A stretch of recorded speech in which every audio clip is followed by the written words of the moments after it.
The next one is from Renegade Man 83. Oh god, does this guy bury me? It sounds familiar. Santana and Ortiz booking in AEW. We got real quick. There's like 3 emails along these lines. So just so you know. All right, hey K100 crew, what are your opinions of Santana Ortiz current booking on AEW? Do you feel that one of the best tag team in the current era as members of the Inner Circle does nothing for them as they're usually portrayed as Jericho's stooges? I don't know if Chris has done this with them and stuff, but they've given them a couple corny spots. Like who's the one? Which one's the Santana Ortiz? Which is the one with the curly hair? Ortiz. Yeah. Okay, Ortiz, bro. He's done a lot of overacting. That right. I'm not as big of like trying too hard sometimes. And they gave him like the line, the cat piss line at the end of this thing, and stuff. I don't know. Like I said, I don't know. I don't know who's giving him that, but right. They have. I think, bro. I like they were like badasses when they were with Conan and LAX. Their characters now are kind of like it's different, isn't it? They're kind of like.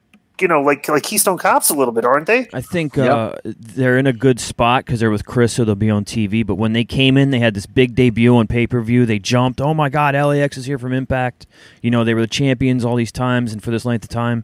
And people expected a lot, and they haven't been used to kind of live up to those expectations. It's supposed to be like street gang tough, and like that's not their characters now. Plus, right. with such a full tag division, and then the Revival comes in, it's too bad these guys, they could get lost in the shuffle for a little while.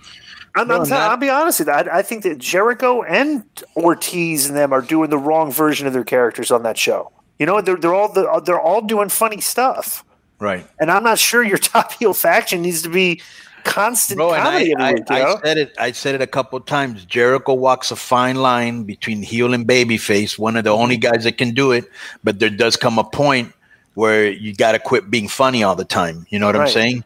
And this thing where he keeps wearing the jacket every week. Oh, it smells like cat piss. Like, all right, dude, you're kind of. Why would you be wearing that? Right? Why are you wearing that every week? Why are you forcing that joke in? Do you have coronavirus? Because one of the symptoms of coronavirus is you can't smell. It's like that would be like an angle, right? Here's the thing. Besides the fact that they've done to me a terrible job with all their big guys, Brody, Brian. We'll get in that. I'm sure there'll be an email about that. Okay, but and they've done a bad job with Kenny Omega. You have and I worked with all these guys, and not because they worked with me. I can tell you, bro, you have 3 of the most entertaining and best tag teams in the world, and you wouldn't know it. The Lucha Brothers, LAX, and Jack Evans and Angelico. And let me tell you something, bro. Jack Evans on the mic and Angelico are pure gold. And you wouldn't know it because they never give him any fucking interview time. Yeah. You got 6 guys, all these big guys, a women's division full of chicks that aren't that good. Those are some of the things that I don't like about AEW. Yeah. And with the big tag feud being Paige and Omega, the Bucks, and then FTR, like I said before, it leaves LAX and Lucha Brothers and guys like that.